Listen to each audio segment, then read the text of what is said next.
Yes. So that, and let's now look outside. I'm looking outside the uh, window. It's this very big window, and I'm seeing your simulated moon terrain. Um, Yes. it's fairly smooth, which I guess would be desirable if you're going to have a habitat here. Um, and I see some sort of a vehicle uh, with six wheels. It's sort of a bullet-shaped vehicle. Um, and on the other side, I see another vehicle. And then on the opposite side, I see some, well, they look like panels. And in fact, one collection of panels is a bunch of really black things. They look black in the picture. And I'm guessing since they're slanted upward, those are actually solar collectors. Is that right?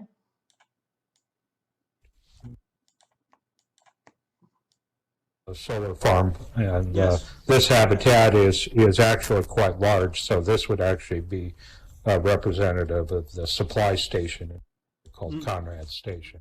Oh, I see. This is sort of like a Conrad station because it's big enough and actually it has enough recycling capability so it can grow a bit of its own food, or maybe the food they would even supply to other people, sell to other people. And I see another set of panels that are, well, they're folded and they, as I understand it, those are radiators, right? A spacecraft, and even on the surface of the moon, because of the lack of atmosphere, everything here is a spacecraft in some form. The habitats are spacecraft that don't move. The crawlers are spacecraft that move by wheeled vehicle standards. Mm. And then a spacecraft is take off from the surface. But all of them have to have an artificial atmosphere. But part of the problem is that anything going on inside a contained volume in space generates heat, and getting rid of that heat is a problem. You have to radiate it away somehow, and that's why those radiators are out on those towers outside.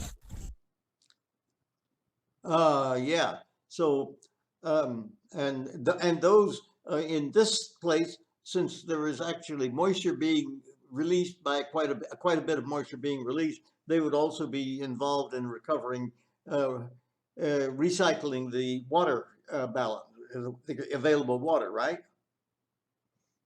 In some respects, generally they're typically not involved with the water recycling, and it's just simply because there's another material flowing through the pipes that run to the radiator that's much better than water in terms of its thermal properties. Oh yeah, I understand that, but somewhere on in the building in the facility, uh, there would be a heat exchanger that would take building heat and move it into the water, into the fluid.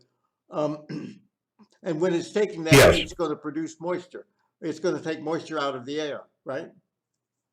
that's correct, and then those condensers you're going to have water building up in those locations, and you're going to have to recover it, or at the very least just prevent it from pulling up and causing you electrical problems. Hmm. Well, would you like to get up? And, Go ahead. Go ahead. but I would just like to point out that part of the work that is being currently done on the International Space Station does involve looking at these new technologies to try to recover water, recycle it so that you don't have to bring as much up. I mean, if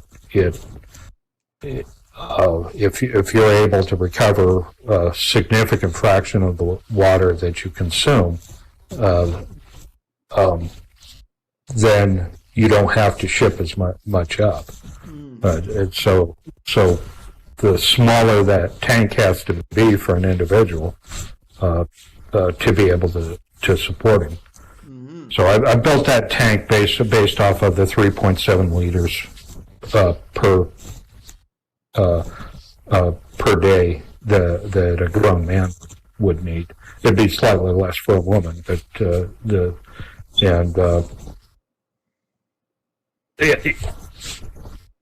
but the gist of the matter is it weighs something and you have to move it unless you can find ways of recovering it.